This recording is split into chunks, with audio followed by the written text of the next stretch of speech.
En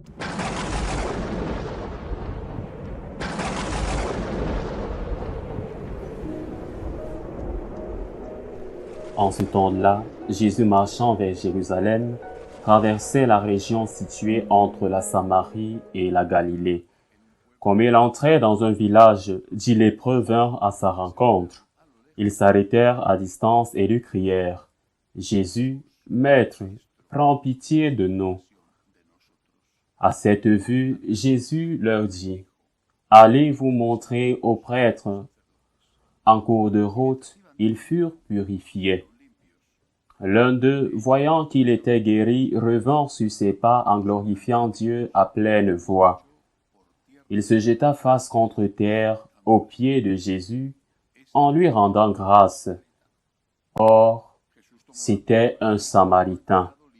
Alors Jésus prit la parole en disant: Tous les 10 n'ont-ils pas été purifiés? Les 9 autres, où sont-ils?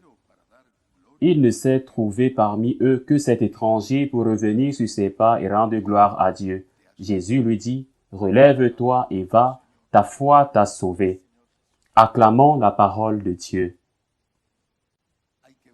Il faut voir cet évangile un peu en détail, en regardant les paroles. Tout d'abord, on trouve un groupe de malades. À cette époque, la lèpre était considérée comme une maladie incurable et aussi, c'était un symptôme d'une malédiction de Dieu. Non seulement ils étaient malades, mais c'étaient des malades punis par Dieu.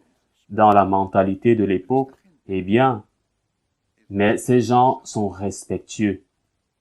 Ils se tiennent loin de Jésus comme la loi l'exigeait. Alors, parce qu'ils pensaient que la maladie était très contagieuse.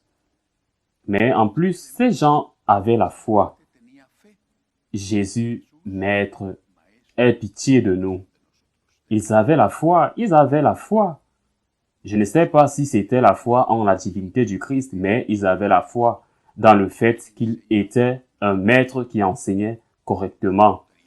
Par conséquent, ils avaient la foi au message de Jésus. Cette foi les conduisait à être humbles lorsqu'ils demandaient. Ils savaient qu'ils n'avaient pas le droit d'exiger la guérison de qui que ce soit, dans ce cas, de Jésus. Ils demandaient de la compassion. Cela est une présentation parfaite faite par eux. Des personnes avec foi et humilité.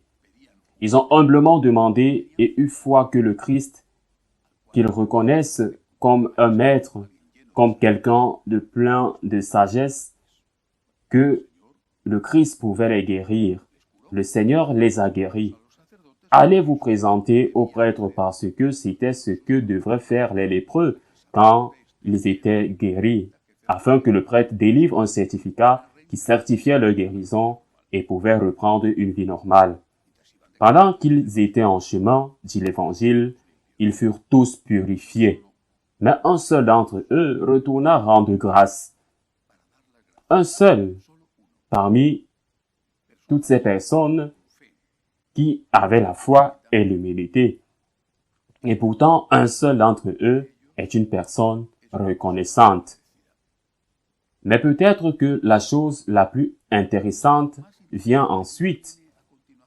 Ils ont tous été purifiés de la lèpre.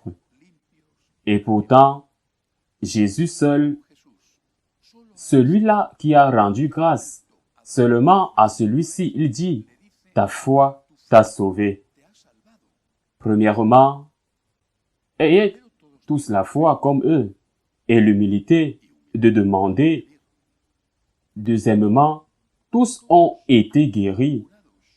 À quoi Jésus fait-il référence?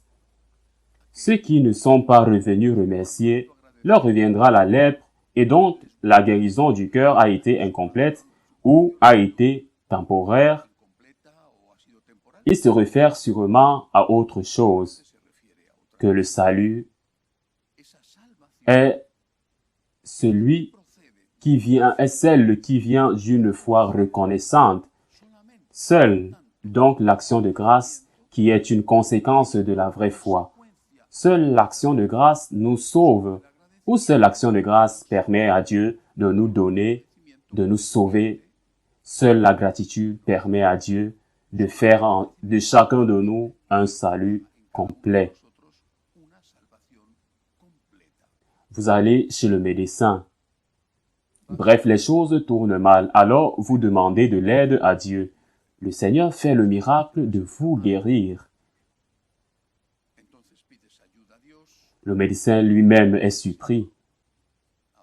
Puis, vous continuez votre vie comme si de rien n'était. Alors, effectivement, vous avez été guéri de cette maladie. Elle semblait n'avoir aucune solution et qu'elle allait vous tuer, mais la vraie maladie est toujours là. Et c'est ce qu'il faut comprendre. La maladie profonde, c'est celle de l'âme et c'est l'ingratitude.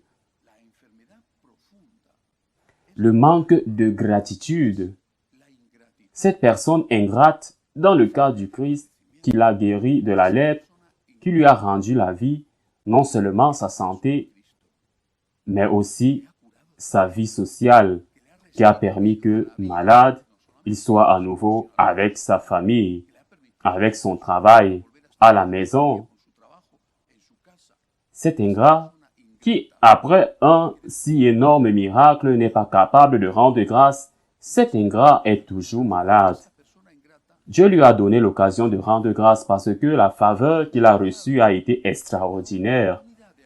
A fait et pourtant a reçu la faveur, mais elle ne s'est pas convertie. Elle n'a pas changé intérieurement. Elle est toujours malade. Demain, elle aura autre chose, peu importe. Pas la lèpre. Guérie pour toujours, mais elle aura autre chose. Les gens ne meurent pas seulement de la lèpre. En fait, ceux qui meurent de la lèpre sont très peu nombreux. Le nombre de lépreux est faible, heureusement. À cette époque, il y en avait peut-être plus. Mais quand même, un nombre, une toute petite proportion, eh bien, il y aura autre chose. Et maintenant, qu'est-ce qu'il va faire? Voulez-vous commander à nouveau? À qui? Jésus ne passe plus. C'est-à-dire que vous qui êtes allés à l'église ou dans un sanctuaire ou pour demander de l'aide, pouvez-y retourner.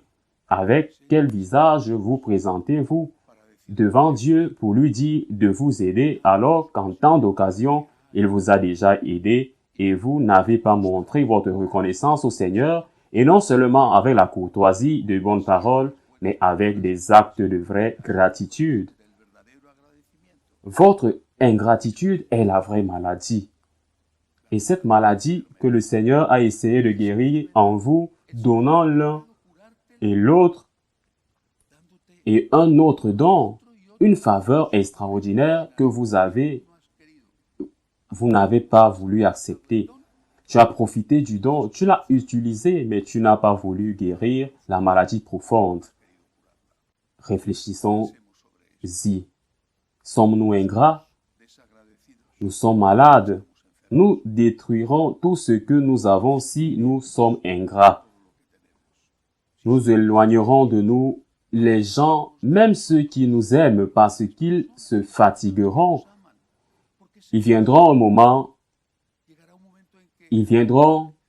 des moments où ils ne vous supporteront plus parce que ils ne peuvent pas vous aider toute leur vie.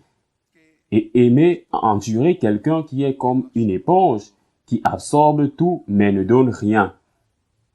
Comme quelqu'un qui demande sans cesse, qui se considère comme le centre, qui réclame mais ne donne pas, épuise les gens qui vivent autour de lui. Ceux qui l'aiment se fatiguent et n'en peuvent plus. Je n'en peux plus, tu me détruis, tu m'achèves, tu m'épuises. Je te donne, et tu ne fais que demander et demander et demander. Et c'est dans les relations entre les hommes, mais aussi dans sa propre relation avec Dieu. Parce que le Seigneur donne à ceux qui demandent humblement, mais aussi à ceux qui sont ses amis, à ceux qui sont ses enfants et se comportent comme tels, à ceux qui sont capables de lui dire Je suis un pécheur, mais je t'aime. Je suis un pécheur, mais je veux t'aimer. Je suis un pécheur, mais je veux cesser d'en être un. Le Seigneur le regarde avec plaisir et l'écoute. C'est précisément pourquoi les saints, les amis de Dieu, sont ceux qui obtiennent des miracles de Dieu. Car, étant amis de Dieu, le Seigneur écoute leurs supplications. Les supplications d'intercession, écoute leurs supplications, leur prête attention. L'ingratitude est une maladie mortelle. Et ce n'est pas des soins. Il ne se passe rien, vous recevez et ne remerciez pas avec des œuvres même. Vous reconnaissez que vous avez reçu un cadeau et vos mots de remerciement existent. Courtoisie, rien de plus. Façade, apparence, rien de réel. Chaque grâce doit rendre grâce, et si nous ne sommes pas capables de le faire, cette grâce ne sert pas le but ultime que le Seigneur nous a donné, qui est notre salut. Je profite de cette journée avec ce bel évangile pour inviter chacun à rejoindre les écoles de la gratitude, pour apprendre à être reconnaissant.